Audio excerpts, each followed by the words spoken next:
Hey, it's Emily Williams, the founder of I Heart My Life and your host of the I Heart My Life show. This is episode 151, What to Do When Fear Keeps You From Your Dreams, a real-life coaching session with Anne McHale. So Anne is one of our I Heart My Life membership students, and she has an incredible idea for a course all about wine. And although she has a qualification that only 400 people in the world actually have, she still has a lot of fear and emotion coming up around creating this course. What if no one buys it? What if it's no good? How can she compete with all the competitors out there offering things for free? All of these are questions she's been asking herself for literally years. But now she's so ready to bust through all of those blocks and move past her fears so she can get her course out in the world and ultimately create flexibility and freedom in her life. So today I'm helping her work through all of that so she can get into action and create a plan that gets her the results that she wants and obviously gets the world and all of her potential clients big results in their own lives. So let's go ahead and dive in. This episode was sponsored by the I Heart My Life Mastermind. The I Heart My Life Mastermind is perfect for you if you already have a business and you're looking to scale. We cover tons of different topics. We cover marketing strategy, revenue planning, team, processes, everything you need in terms of mindset, high performance, really taking care of yourself as well as your business, events, publicity. We literally have 7 coaches under one umbrella to support you and give you the answers to all of your burning questions. We host regular weekly workshops where you get your personal questions answered. We have retreats. You have a private Slack channel where you get to ask questions 24/7. You have an extensive resource bank that helps you put in place our cash method in your own business, and much, much more. This is one of the most inventive programs around. I don't know anyone else offering the service that we provide. So if you are interested in growing your business and transforming your life, definitely book a call with us to learn more. Go to iheartmylifebooking.com and learn more about the I Heart My Life Mastermind. Welcome, Anne. Thank you so much for being here on the I Heart My Life show. It's my pleasure, Emily. I'm looking forward to it. Awesome. So tell me a little bit about what I can support you with today. So I thought I'd just give you a little bit of background about me and my business, because I know you work with a lot of coaches and my story is a little different. So I've been following you for nearly 2 years. I registered for the I Heart Money self-study course, and I've been in the I Heart My Life membership community for over a year. I absolutely love your work and I find your journey inspirational. So my business, I've always worked in the wine industry. I studied very hard throughout my career to pass all the exams. And in 2013, I became what's called a Master of Wine, which is a very prestigious qualification. And only just over 400 people globally have this title. And so 5 years ago, I was brave enough to take the plunge and leave my secure job to set out on my own to become a consultant. So that has gone really well. There are 3 strands to my business. So one is I advise hotels and restaurants on their wine lists. Another is that I educate the industry. So all the exams that I myself took over the years, I'm now a teacher on those programs. And then the third strand is that I teach, consumers about wine. So people who don't work in the industry, but who want to learn more. So, and then until this year, really what I've been doing is trading time for money. And I've been kind of following you, and I've been following various other kind of business blogs and things about the idea of kind of leveraged income. And I've been wanting to do that for years. And then 2020, as we all know, has kind of kicked a lot of us into action to pivot and change. And I lost all my restaurant and hotel consultancy work this year because of COVID. So that prompted me to take the next step. And I did my first launch of an online program in August. And that was focused on the education to the industry strand of my business. So what I'm battling with now is that I would really like to get into the consumer market because it's a much larger audience. So I feel like I could scale that a lot more, but I'm blocked by many, many fears. Some of which are, there are too many competitors. Another one that goes through my mind a lot is people, who love wine but don't work in the industry don't really want to learn about it. They just want to enjoy it. So maybe they're looking more for entertainment rather than somebody with my level of expertise. And then at the moment, what I'm doing, maybe it's a subconscious way of blocking myself, is that I keep accepting this trading time for money work. So I'm getting a lot of work at the moment, but it's not allowing me the time to work on my, leveraging ideas. And because I feel very insecure about COVID and then Brexit coming up in the UK, I keep accepting this work. Got it. So I'm kind of just blocked at the moment, and I'm kind of not taking the action that I feel I need to take to move forward with my grand goals. Thank you for sharing that. Well, let's start there. You segued perfectly. What are these grand goals? What is the vision that you have for the company? Yeah, this is probably something I need to work more on as well. I just have this sort of vague idea that I will be this, presence for wine lovers, and they'll come to me and they'll buy an online course that teaches them about wine. So that is what I want to do. I want to create an online course for wine lovers all over the world to benefit from my expertise. How would they benefit from your expertise? What are the results of the course? The results of the course would be that they, instead of feeling intimidated by a wine label or a wine list, they will feel inspired, excited, keen to show off their new knowledge. And they will, I think, get some of my passion for wine, because I don't just know a lot about wine. I genuinely think that knowing about wine can add to your enjoyment of it and add to your pleasure that you get in life. And I want the people that I teach to sort of share in some of my joy that I take in wine. I love it. And so how would your course kind of improve their life or make things easier for them? Again, I think it's to do with removing that. There's a lot of kind of stuffiness around wine, particularly in the UK where I live. People think of, wine experts as being these sort of old men who kind of show off or have, dusty cellars or whatever. And I think, like letting people see that it doesn't have to be like that, and it doesn't have to be intimidating, and to know that little bit extra about wine really increases the pleasure that you get from it. That would be my main goal. I love it. Okay, so let's take it one step further. So how big do you want this course to be? How many units do you want to sell per year? How big do you want to grow the company? What's the big vision? Right. So this is what I haven't sat down and kind of drilled into. And I know that, so I told you I bought I Heart Money, and I got to module 3. I got to, my sort of the overall mapping out of my dreams. But when it started to get more specific, I kind of felt all this resistance coming up. So I haven't actually sat and mapped that out. Okay. So what is your feeling if you were to sit and map that out? Let's just picture you doing that, let's say tomorrow, because I know what time it is for you right now. If you were to take the day and map out the big picture vision, what comes up for you when you think about doing that? Oh God, I don't have time to do that. I've got all these other things to do. The first thing that comes up. And then it just like the fear of putting myself out there into the world and expecting people to pay for it. Okay. So what is that fear about? It's not about people paying. What is it around people paying? So there's an expectation. So is the fear around disappointment? Yeah, there's a fear that I would disappoint people, that I'd be charging too much given how much free content there is out there about wine and how many wine people are out there sharing knowledge. Why would they pay for me? Okay. So is the belief around your work and you not being good enough?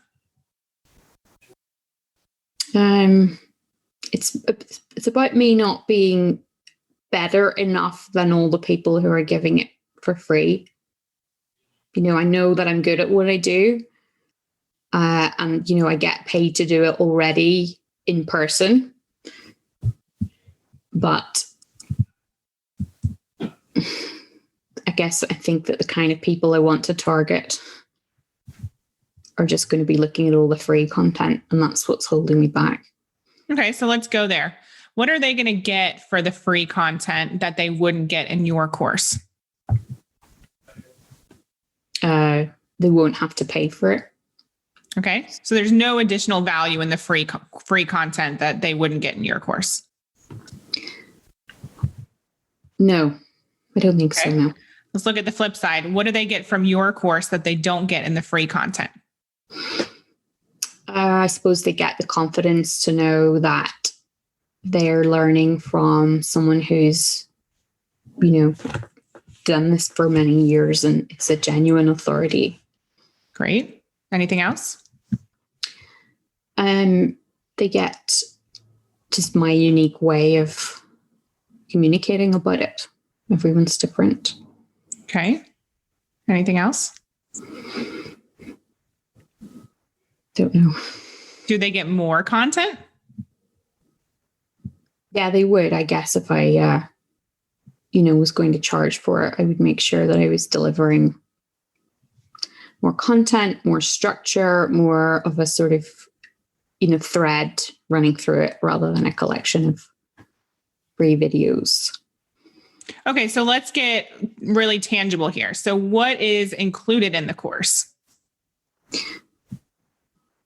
Again, I just haven't got that far yet of mapping it out, but I think I would like it to be really comprehensive. Look at all the aspects of wine that people would need to know for the things that I want them to achieve, which is wine in everyday life for ordinary people, not all the nerdy details of, how to grow a vine, not all of that stuff. Right. I'm not going to bother with that. Things like how to speak to the sommelier, how to interpret a French wine label, how to pair wine with food, of course, all of those things really from start to finish. Another belief that I have that keeps coming up is that somebody just would not be patient enough to sit and do all of this on their own at home, especially if I'm trying to target people globally and I can't actually include wine in the course because, I can't ship wine to all the countries around the world. So then I think, okay, would somebody buy a course that was mainly just theoretical? Okay, so I'm going to stop you here. So your mind is always going to look for reasons not to do something. And there's two components here that we want to factor in. The first, of course, is mindset, but the second is some of the tangible things that have to do with your course and the results you're going to get people. And the reason I'm starting with that is because your job is to actually sell to yourself before you sell to anyone else.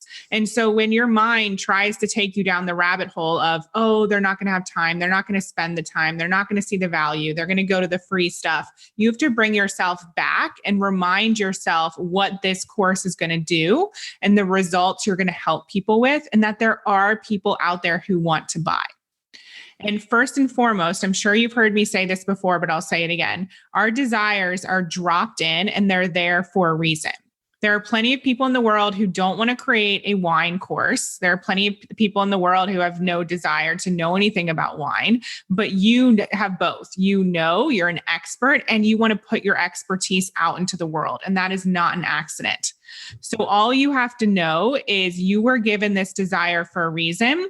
And now your job is to take action. So you need to be on high alert anytime your mind tries to take you down that rabbit hole, and remind yourself what you're capable of and that there are people who will purchase this. And your validation is that there are already people out there selling the thing you want to sell and people are purchasing it. We already know there are other companies who are doing this. So that tells us that there's a market for it, correct? Yes, people do pay for wine knowledge. Yeah. Right. That's a really useful reminder about the desire. And I also really like what you've said about selling it to myself. That is not something I had considered before. And that's really helpful. Totally. Because, so let's just say you found your favorite wine, right? You tell me, what is your favorite wine in the world? Or is that an impossible question? It's an impossible question. Okay, one of your favorite. Really expensive white Burgundy. Great. Okay. So have you told anyone about that wine? Yeah, my students over the years, I've told them. Great. So you sold it to them. you loved it, and you told them and you sold it to them. So we know that we have power and that we're actually selling every single day. When we recommend a movie, a restaurant, a bottle of wine, we're selling to our friends and family on a daily basis because we believe in something. So your job is to generate the belief in your course, remind yourself on a daily basis why it matters, so that you can go out and sell it to other people, because people will follow your enthusiasm. They'll love your confidence. And that's one of the things that will help them feel confident enough to buy. Does that make sense? Yes. So one of the ways that we do this is through mindset, but the other way is through just looking at the structure of a program. So I'll just give you a tangible example. Anytime I feel like I'm lacking in confidence when it comes to putting something out into the world, I ask myself, okay, what are the mindset blocks here? But let's also look at the actual program itself. What could I add in or create or take away or change that would help me feel more confident? So maybe you want to look at like what your edge is in the market. Maybe a lot of the other courses out there don't offer any support or any opportunity to speak to a real person. And maybe you give people a group coaching call with you, or maybe you give them a consultation call, or maybe there's an audio in the course, or I don't know what it is. But really think about what would help you feel more confident about the material. And then we also look at the mindset component, because from my perspective, it's both. It's not one or the other. Does that make sense? Yeah. So my first step for you would be to start to map out the course. I mean, that's really where we want to start. We want to think about what is the material that's going to get people results. And in the beginning of our session, you described the results. You know what it is that you want to help people achieve. And then you just work backwards and say, what are the steps or the modules or the components of the program I need to put in place in order for people to get those results? And you start mapping it out. And that's really the first action step, because right now you have this idea, but you haven't put it down on paper. So what's coming up for you when I say that? That I just need to, get my ass in gear and start doing it. I remember in I Heart Money, you say JFDI, and I do say that to myself on a regular basis, but I don't always implement it, but it's good. So what is it going to take for you to implement that? I really just need to set time aside and stop using this other work that I've got on as an excuse. If necessary, do it at the weekend and just do it. Great. So when you've committed to anything else, what have been the steps that you've taken to follow through? Well, for example, when I passed the Master of Wine exam, it was even before I'd done any of this work, I sort of instinctively visualized how it would feel to pass it. And that's what kept me going through the hard times of, having no social life for a long time and studying at weekends and everything. So if I can tap into that kind of commitment that I had back then, which I've let drift, that would help. Great. Anything else that you did?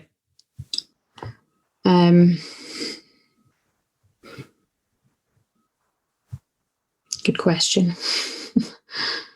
I've always been a little bit kind of motivated more by the negative consequences, if you know what I mean. Like, if I don't do this, these bad things will happen, and that's what spurs me on. And it might, it would feel nice to sort of shift more to a kind of how good it would be if it happened. Right. Well, let's do that. So if you were to, let's say this weekend, set aside time to create the course, you get it out into the world, people start buying it, how good could it be?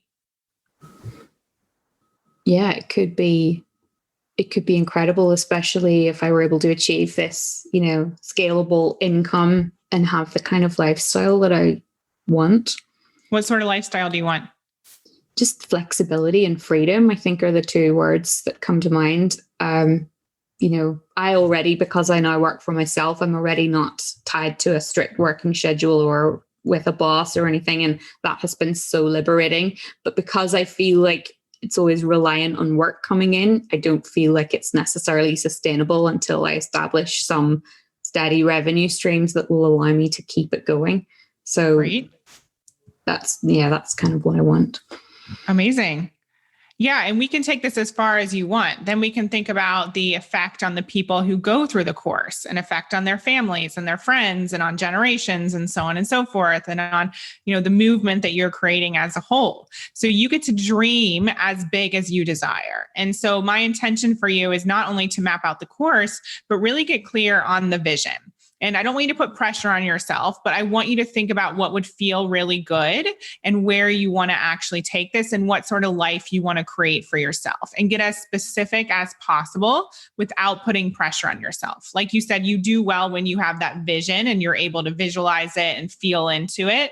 And that's what we want you to be able to do, to see it in your mind before you actually create it on paper.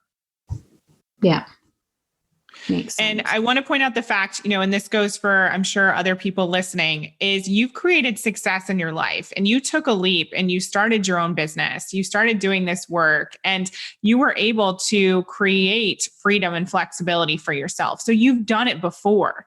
This is just another leg or another part of your business that you're adding on.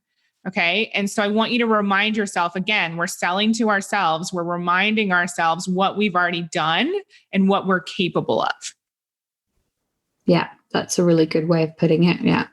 Okay. So yeah, not just selling to myself about the course, but also about my own successes in the past. Yeah. So my next step for you would be to set an actual date and time where you're going to do this, because you mentioned a few minutes ago that you didn't have much of a social life when you were building this side of the business. And so clearly you made some decisions around your schedule. So we have the motto at I Heart My Life: if it's not scheduled, it's not real. And so I want to know when you're going to take time to do the visioning as well as map out the course. Okay. I'm gonna set some time aside on Sunday this weekend. Great. Okay. How will I know that you did it? I will post in the group, in the Amazing. membership group. And tag me. Okay, perfect. Okay. Is there anything else that you can foresee that could come up that you want to talk about right now that would get in the way of you taking action?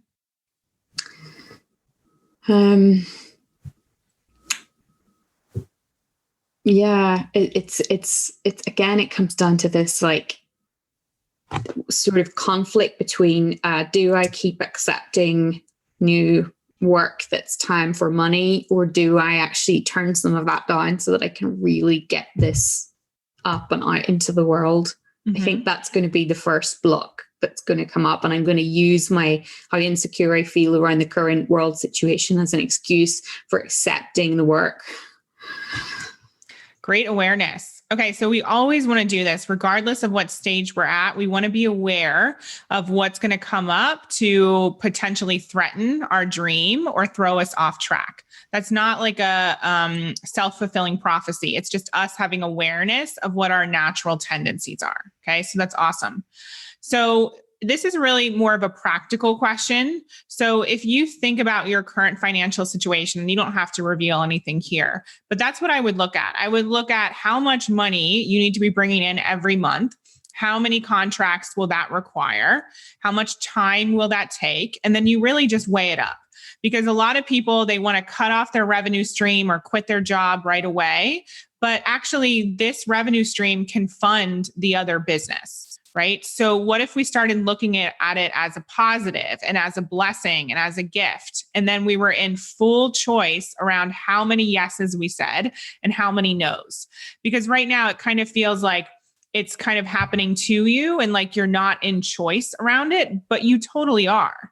And then you just make a decision based on what's right for you in this chapter. And okay, well, this is not a forever thing. I want the course to replace this income. So I'm going to make a plan for that as well. I'm going to look at 2021 and say, okay, well, I need to sell 100 courses in order to replace this income. That's going to be the goal that I work towards.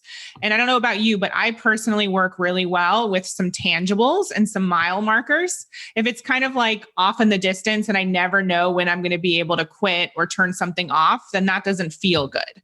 But when I've set a goal for myself and I have a date or a month or a timeline, then I feel like I'm actually working towards something and I have clarity, and that provides relief. Yeah. Tangible goals. Makes So what are you hearing me say that resonates with you? When you said about when it's off sometime or some amount in the future, then it's harder to work towards it. That resonates with me because that is what this has been for me for quite a long time. I haven't ever quantified, how many I would need to sell. I haven't even thought about the price of it or anything. It's been very vague. Right. Okay, great awareness. Yeah. And so when things are vague, it's really hard to grasp on and they don't feel real. And so we don't really know what to do. We don't want to know how to, move forward. It doesn't feel like a real business. It just feels floaty. So I'd ask yourself, what action can I take right now for this to feel even more real? And it may be a matter of you just running the numbers and saying, okay, in the next 90 days, I am going to accept these contracts because I know it's going to help move the other dream forward. Or you might decide, you know what? I'd actually rather have this time and I'm okay financially. And so I'm actually going to say no to this one so I can put more into the course. And it really just depends on your situation. Obviously, at some point, you need to carve out the time to grow the course side of things. But it's really a matter of you having awareness around all the options and then being in full choice and making a plan that feels aligned for where you want to go. Yeah. When you say it, it sounds so obvious. That's what I'm here for. Yeah. So I would add that to your list as well. Okay. So put that on the calendar, create that plan, look at your financials. And, I do this all the time. Even, this is a tangible example from a while back, but there was a financial goal that I had one year and I got to like December 1st. And I knew that in order to reach that goal, it would require like 30 grand or something like that. And I played the whole tape through, which is what I like to say. I played the whole tape through and I asked myself, what's going to have to happen for me to bring in that money? And am I willing to do it?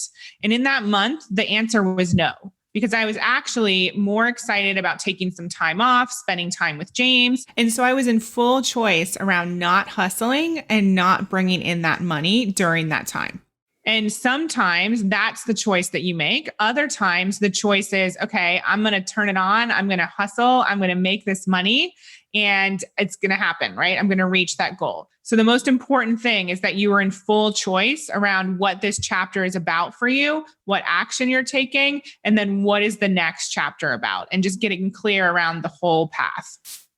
The final piece I want to touch on for you is really start to identify when your mind is going to take you down that rabbit hole, like we talked about, and really make sure that you safeguard yourself. So maybe I'll just give you a random example. It might not be relevant to you, but for a lot of people it is. Maybe there's certain people who don't believe in your dream. Maybe there's certain people who want you to go out with them, all the time when you want to be working on your business. Really take a look at if there's any circumstances or people or situations where you get yourself in that cause you to go off track.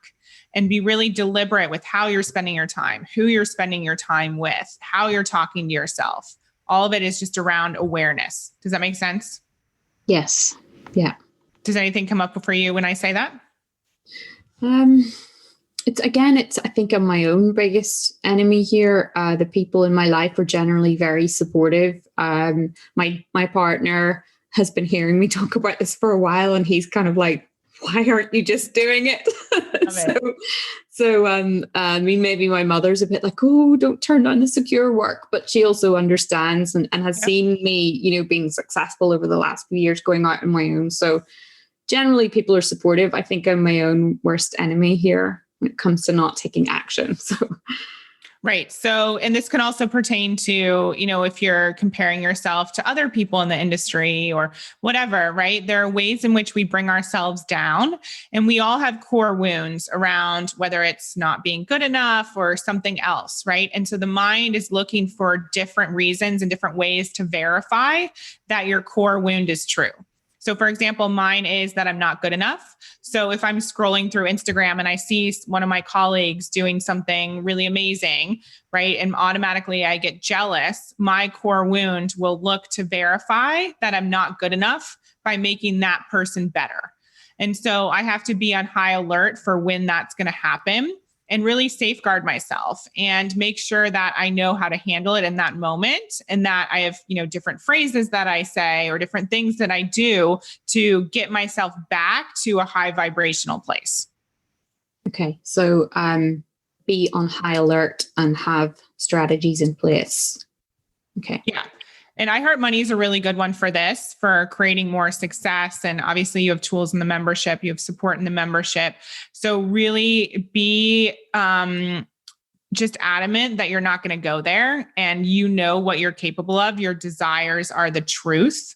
And if anything comes up, then you can post in the group. You can go back to the modules, go through the material, create your own mantras. But really just know that as you're trying to do something different and step outside the box, it's natural for that to happen. But that doesn't mean that we have to believe our mind. Amazing. So many useful reminders, Emily. Thank you. And some new perspectives as well that I have found very helpful. Thank you. You're welcome. Yeah. And I just want you to know that I love your idea. I think it's incredible. I want to take the course, truly. And I even have a team member who's obsessed with wine, and she's actually training to become a sommelier. And so I'm going to put her in touch with you. You can pick her brain as you're developing the course to see what, certain people who are already wine lovers would love to know more about. What a great idea. Thank you. Yeah. Awesome. Thank you, Anne. I appreciate your time. Today, I gave Anne a lot of tangible action steps. I hope you loved this episode and resonated with everything I shared with her. Now, let's take it one step further. I want you to put those action steps in place. Think about what would help you get into motion. If you've been allowing fear or doubt or insecurity to hold you back, now is the time to bust through that and get the results that you're craving. So go ahead, write down those action steps and get moving today. You've totally got this. And thank you so much for being an avid listener of the I Heart My Life show. I'll look forward to speaking to you on the next episode. We hope you loved this episode. Thank you so much for being an avid listener of the I Heart My Life show. Take a second and leave a review. It would mean so much to us, and we read all of them. And for further inspiration and life and business tips about creating a life that you love and achieving massive success, definitely follow us at I Heart My Life on Instagram and at I Heart My Life Now on Facebook. See you next time.